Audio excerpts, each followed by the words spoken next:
Cher frère mathématique, salam alaikum. Alaikum salam wa rahmatullahi wa barakatuh. J'espère que tu vas bien. Alhamdulillah, et toi? Ça va, alhamdulillah. Donc j'ai visionné une vidéo qui circule sur le net d'Antimalthus, Mhm.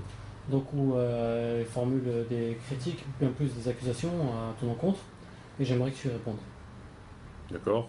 Donc, avant tout, formule de politesse, a'udhu billahi minash shaitanir rajim, bismillahir rahmanir rahim, wa salatu wa salam ala sayyidina Muhammadin wa ala alihi wa ashabihi ajma'in, wa salam alaykum wa rahmatullahi wa barakatuh. Donc, le salam à nos frères et sœurs qui nous écoutent et le bonsoir aux éventuels Non musulmans, qui nous. vous écouterez. Je te remercie. Avant d'aborder la question que tu vas me poser, on avait évoqué longuement son cas à cet individu et on avait apporté des éléments très clairs vis-à-vis des calomnies qui propageaient. J'avais décidé de mettre un terme aux échanges parce que ça ne servait strictement à rien. Et je le fais par une dernière fois afin que ceux qui ont un doute, parce que c'est tellement bien fait, on a bien vu la vidéo hollywoodienne, les haut-parleurs, la résonance, enfin tout ça, qui ne savent pas, je le fais pour eux, pour ceux qui ont un doute. Et ce sera ma dernière vidéo vis-à-vis de cet énergumène.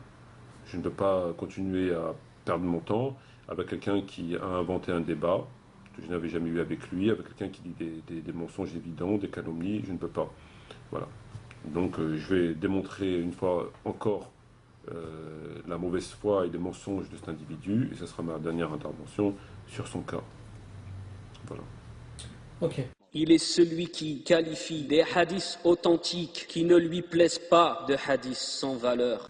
Donc dans le passage qu'on vient de visionner, il dit que tu qualifies les hadiths authentiques de sans valeur à partir du moment où ils ne te plaisent pas. Où tu es tout. Voilà. Alors, lorsqu'il dit ça, il fait allusion au fait que j'ai rejeté un hadith qui est rapporté dans le Sunan d'Abu Daoud, entre autres, dans lequel on pourra lire que le prophète Mohammed a dit celui qui veille avec l'imam durant le mois du Ramadan aura telle et telle récompense. Voilà. Et je qualifie ce hadith de sans valeur, effectivement. Alors, pour lui, dans sa mauvaise foi, dans son sectarisme, je l'aurais rejeté parce qu'il ne me plaît pas. Mais ce qu'il ne dit pas, c'est que ce hadith a été rejeté de façon tout à fait théologique et conforme aux règles de la théologie, puisque si on se réfère à ce hadith qui invite les musulmans, qui incite les musulmans à veiller durant le mois du Ramadan, pendant le Ramadan, à veiller derrière l'imam, donc à faire Qiyam al-Layl, donc Tarawih, ça mettra en contradiction les hadiths du Sahih de Bukhari et de Muslim, entre autres, dans lesquels on pourra lire que le prophète Mohammed a dit Fasallu ayyuhannas fi buyutikum, et tous les hadiths qu'on a pu voir, et la chronologie des événements, etc. etc. Prière qui a été contestée par Abdullah ibn Omar, par un certain nombre de compagnons et d'enfants de compagnons, par l'imam Tahawi qui a dit, enfin bref, on va revenir sur tout ça. Donc à partir de cette analyse qui est purement théologique et non pas parce qu'il ne me plaise pas, ce hadith était en contradiction avec des éléments plus sûrs que ce hadith. Par conséquent, et comme on sait que Bukhari a la primauté et Muslim a la primauté sur Abu Daoud, c'est pas moi qui le dis, c'est eux, ce hadith était considéré comme inexact. Voilà. Mais pour cet énergumène, pour ce monsieur, je l'ai rejeté parce qu'il ne me plaisait pas. Ce qui est complètement faux. Il est celui qui n'aime pas les sources sunnites en disant qu'elles ont été en majorité détruites. Donc là, on vient d'entendre dire que tu n'aimes pas les sources sunnites car tu dis qu'elles ont été détruites. Alors, parler d'aimer, je vois pas le mot aimer, quel rapport ça a avec des livres? J'achète, je sais pas, j'achète des livres par dizaines, par centaines. Je voyage à travers la Syrie, l'Égypte, etc. pour acheter des livres qui sont entre guillemets sunnites. Je ne lis que des livres sunnites et depuis plus de 15 ans. Donc que lui vienne me dire que je n'aime pas les livres sunnites, c'est un mensonge. Mes références sont ces livres-là et je les cite dans mes propres livres. On trouvera Bukhari, Muslim, Ahmed, Nisaï, etc. Donc je ne vois... ce qu'il dit, c'est ridicule. Voilà. Quand tu dis qu'elles ont été détruites. Lorsque je dis qu'elles ont été détruites, c'est un fait complètement établi. Si tu veux avoir une preuve par rapport à ça, tu achètes le livre de Ibn Abi Nadim, qui est un livre qui te rapporte les ouvrages qui ont été écrits avant le IVe siècle. t'en as pas mal. Et tu constateras à travers ce livre, entre autres, que la plupart des livres n'existent plus à l'heure d'aujourd'hui. C'est une vérité connue de tous, mis à part de ces gens-là, que la grande majorité de livres, entre guillemets sunnites, mais qui ne sont pas sunnites, n'existent plus.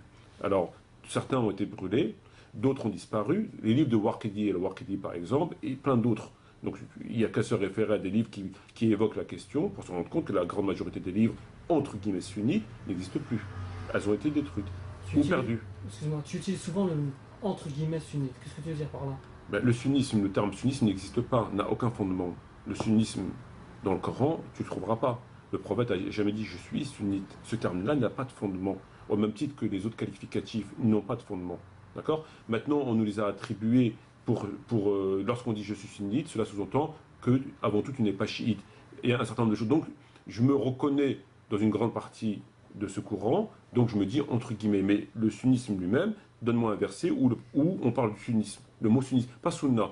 Parce que sunna et sunnite, c'est deux choses différentes. Certains jouent avec le mot en disant mais sunnite est un dérivé de sunna. C'est faux. Sunna, c'est la pratique du prophète. Sunnite, c'est une expression de la sunna, mais qu'une expression parmi tant d'autres. D'accord? Donc c'est deux choses complètement différentes. C'est pour ça que je dis entre guillemets, avant tout, on est musulman. Avant toute chose, on est musulman. Et après, il appartient à chacun de nous de lire et de constater, d'accepter ou de refuser telle et telle théorie, de tel et tel savant. Ok, merci. Il est celui qui affirme dans son sectarisme ignorant que le Coran est incomplet. Donc encore une fois, dans le passage qu'on vient d'entendre, tu dirais que le Coran est incomplet. Alors, qui je suis pour dire que le Coran est incomplet? C'est une idée qui m'est venue, qui m'est tombée comme ça. Un bon matin, je me suis levé avec cette idée-là. Ce que j'ai dit tout simplement, c'est que, à travers des livres de sources, entre autres Bukhari, Muslim et d'autres livres de savants plus contemporains comme Suyuti, il est rapporté qu'un certain nombre de versets auraient été révélés. Entre autres, le verset sur la lapidation et bien d'autres. Si il s'avère que ces textes sont exacts, force est alors de constater que ces textes ne sont pas, ces versets ne sont pas dans le Coran. Si ces versets ont existé, ils ne sont pas dans le Coran.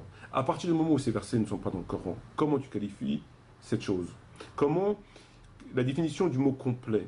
Qu'est-ce que veut dire le mot complet? Le mot complet, ça veut dire qu'il ne manque rien. Donc si je prends le Coran et que je te pose cette question, est-ce que dans ce livre-là, ce livre est complet? Et que tu me dis oui, il est complet. Je te dis dans ces cas-là, où sont le verset de la lapidation? Où sont ces versets-là? Est-ce qu'ils sont dedans? Tu vas me dire non, ils ne sont pas dedans. Donc s'ils ne sont pas dedans et que tu reconnais l'exactitude de cette information-là, tu ne peux pas dire que le Coran est complet, puisqu'il y a des versets qui ne sont pas dedans. Alors la raison pour laquelle ils ne sont pas dedans, abrogés dans la lecture, enfin, c'est pas la question. Ils ne sont pas dedans. S'ils ne sont pas dedans, c'est que le Coran il n'est pas complet, puisqu'ils ne sont pas dedans. Voilà, c'est tout. Et celui qui dit qu'Ibn Taymiyyah était malhonnête et sectaire. Donc là, il t'accuse de dire qu'Ibn Taymiyyah était malhonnête et sectaire. Alors, c'est une de ces stratégies de déformer mes propos. Si tu reprends la vidéo que j'ai faite sur Ibn Taymiyyah, j'ai dit uniquement que Ibn Taymiyyah, par rapport à la salle de Tarawih, pour moi, il a été sectaire et il a été malhonnête sur uniquement la salle de Tarawih. Pourquoi? Puisqu'il n'a pas fait état du hadith qui dit Fasalu aywanas fi buyutikum et qui s'est reposé sur l'autre hadith. À partir de là, il y a deux hypothèses. C'est ou bien Ibn Taymiyyah ne connaissait pas le hadith, ce qui est impossible, ou bien Ibn Taymiyyah le connaissait, mais il ne l'a pas cité alors que c'est un hadith qui parle de sa tarawih. Donc la moindre déshonnêteté, c'est de le citer et de le commenter. Or, il ne l'a pas cité comme d'autres l'ont fait après lui. À partir de là, je suis devant un fait qui me semble tout à fait inquiétant. Mais à côté de ça, sur d'autres sujets, j'ai jamais dit qu'Ibn Taymiyyah était malhonnête. J'ai jamais dit ça. Or, lui, ce qu'il dit, c'est que j'ai dit qu'Ibn Taymiyyah, la personne d'Ibn Taymiyyah, il est quelqu'un de malhonnête et de sectaire. J'ai jamais dit ça. C'est complètement faux. C'est pas un peu pareil? Non, c'est pas du tout la même chose. Lorsque tu dis que quelqu'un a commis une innovation et que quelqu'un est un innovateur, c'est pas la même chose. Quelqu'un qui est un innovateur, c'est quelqu'un qui fait des innovations volontairement et de façon répétée. On appelle ça un innovateur, comme un voleur. Tuer un voleur ou quelqu'un a volé. C'est deux choses différentes. Le voleur, c'est quelqu'un qui est habitué au vol, et quelqu'un qui a volé, c'est quelqu'un qui a volé que cette fois-ci pour X ou Y raison. Donc c'est deux choses différentes. Ça n'a aucun rapport. Or, comme on a pu m'accuser que j'ai dit qu'Omar était un innovateur, c'est faux. C'est complètement faux. Ça sous-entend qu'Omar commettait des innovations volontairement et répétées. J'ai jamais dit ça, je l'ai jamais pensé. C'est complètement faux. Sur la question de Temidia, je parle que de ce point-là, sur ce point-là, mais sur d'autres points et sur beaucoup d'autres points, il a raison. Voilà. Et c'est des propos qu'il a volontairement erronés, volontairement, pour mieux culpabiliser. C'est une de ses stratégies. Qui dit les compagnons iront griller en enfer. Vous l'avez bien entendu. Il a dit les compagnons iront griller en enfer. Donc là, on vient d'entendre que il l'a même répété 2 fois, que tu aurais dit que des compagnons vont griller en enfer. Alors moi, je t'expose un hadith qui est dans le Bukhari et dans le Muslim. On a le plus grand respect pour Bukhari et pour Muslim. On considère d'ailleurs que la grande majorité sont authentiques. Je te l'expose à toi, tu me diras ce que tu en penses. Il a rapporté dans ces 2 sahih que le prophète Mohammed sera un jour, le jour de la résurrection, près de son bassin. Lorsqu'il sera près de son bassin, il verra un certain nombre, je cite, de mes compagnons. Je verrai un certain nombre de mes compagnons ashabi. Donc je verrai un certain nombre de mes compagnons qui me reconnaîtront et que je reconnaîtrai. Et je dirai, Seigneur, ce sont mes compagnons. Et le Seigneur lui répondra, tu ne sais pas ce qu'ils ont fait après toi, ils ont changé. Et le prophète dira, loin de moi ceux qui ont changé. Qu'est-ce que tu tires comme conclusion? Là, il dit mes compagnons. Qui me reconnaîtront et que je reconnaîtrai. Est-ce que tu peux remettre en question la source? Bukhari Muslim? Non. Non, c'est pas un hadith chiite. Non. Il n'est pas dans un livre bizarre. Non. Il est dans Bukhari Muslim. Donc la source, tu la balises. Le texte, tu l'analyses. Il parle de quoi le prophète? De mes compagnons. Le français et l'arabe sont conformes. Ashabi, mes compagnons, etc., etc. Donc tu avalises le fond du texte. Qu'est-ce que tu tires comme conclusion? Après avoir fait tes contrôles. Que certains compagnons ils vont en enfer. Voilà. Apparemment, il n'est pas d'accord. Donc il faut qu'il nous explique ce hadith. C'est qui ses compagnons? Peut-être que c'était pas des compagnons, peut-être que c'était des schtroumpfs. Peut-être c'était... Il faut qu'il nous explique. Voilà. Ça, tu sais ce que c'est? C'est des gens qui ne se réfèrent pas aux sources sunnites et qui ont appris leur religion auprès de gens savants ou de gens moins savants, des sectaires, des pro-gouvernements, etc., etc. On leur a appris des choses. Il ne sait pas ce qu'il y a dans ces livres-là. Il ne connaît pas sa religion. Et lorsque tu dis une chose que lui, il n'a pas appris dans sa petite école, c'est ou du chiisme, ou c'est de... Voilà, c'est pas vrai. Alors que lui-même, il n'a pas étudié, il a étudié auprès de gens.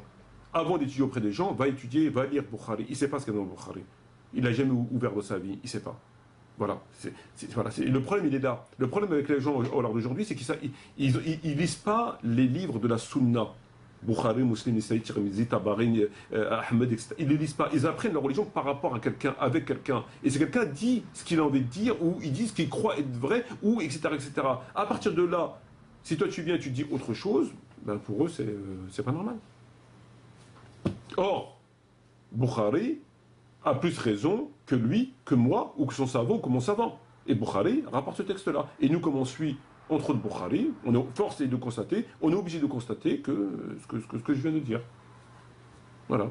Alors maintenant, si quelqu'un a une explication théologique par rapport à ce texte, que c'est pas des compagnons, c'est pas l'enfer, ce hadith est faux, ben, qu'ils disent non, enfin, quand c'est pas des compagnons, le texte, enfin, qui rapporte une explication théologique. Mais il rapporte pas d'explication théologique. Il est celui qui ment sur les imams et les compagnons. En effet, il dit que certains compagnons et imams ont qualifié la prière de Tarawih d'innovation blâmable. Donc tu dis que des imams ont qualifié les Tarawih d'innovation.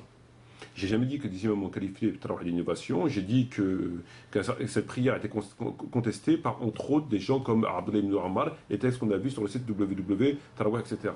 Et entre autres, l'imam Tahawi. Cette prière a été contestée depuis la première heure, contrairement à eux, ce qu'ils ont voulu nous faire croire, que c'était seuls les chiites qui contestaient cette prière-là. Donc, c'est comme un conte qui veut inverser les rôles. Eux, ils cachent des hadiths, ils déforment des hadiths, etc., ils ont le droit. Et lorsque toi tu vas prendre un hadith et tu donnes aux gens qui est clair, et qui parle des hadiths, etc., etc., etc., tu es égaré. Cette prière a été tous les textes ont été dissimulés, comme on a pu le voir. Le sujet est clos. Le sujet est clos.